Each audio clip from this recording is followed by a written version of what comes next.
Hi.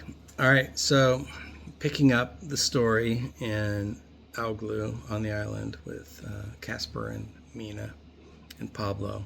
Get the name right this time. Um, so, day one paddling, we went to Usataro, which is this island that Mina had always wanted to go to. You could actually see it. Like, you could look across the water and see about 3 miles of distance easily to that island. Casper pointed it out, and it's like, that's where you're going. It's like, okay, cool. So it was easy navigation.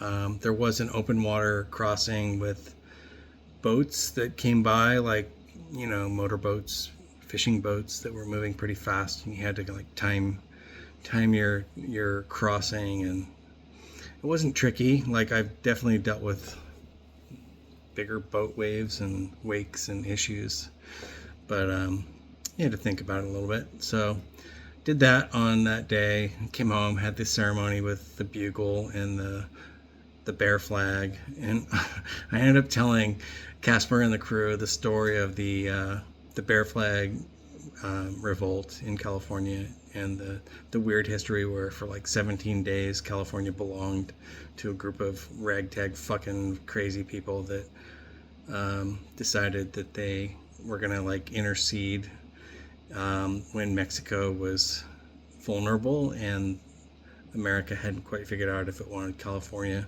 in its portfolio or not. So told him that story, which is a great story. It's a really great story. In fact, told him that the bear was misconstrued at one point to be a pig because it was such a horrible design. These drunk people had cut out the shape of a bear from pantaloons from some woman who was like some floozy in the group that anyway, her red velvet pantaloons were the bear. So lots of good history on Wikipedia and other places.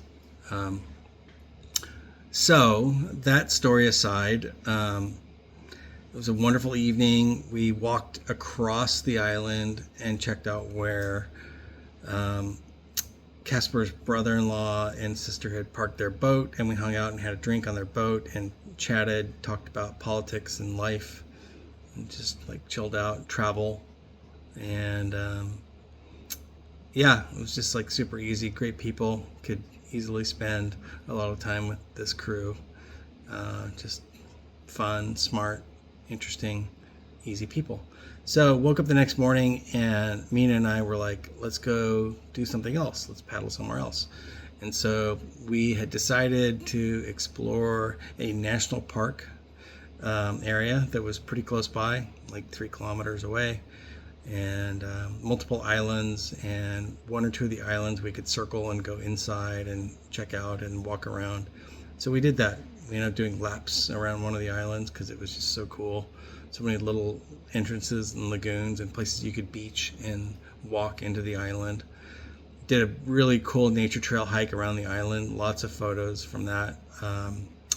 These really cool plant. There was a lake on the inside of the island at one place, and oh gosh, what are those plants? That water lilies. There was water lilies just coating this lake on the middle of an island, and it was stunningly beautiful. I wanted to jump in, but it was a national park, and I didn't want to offend Mina or anyone else that might be walking by. Lots of ferns. As I was wondering about whether I would offend anyone by doing anything, Mina started telling me about how there is this one fern that if you find it, its root is delicious, and it has like this incredible fennel licorice flavor. And so she found that, of course, she found that fern on the trail. Oh, by the way, there's also sorrel. You know how like redwood sorrel exists in Humboldt County, and it's like this source of vitamin C and ascorbic acid or whatever. And you can like eat it and chew it, and it's delicious. There was a smaller like mini version of redwood sorrel that grew on this island, and I knew exactly what it was. She's like, oh, here's an interesting plant. And I was like, that's a sorrel, right? And she's like, oh yeah.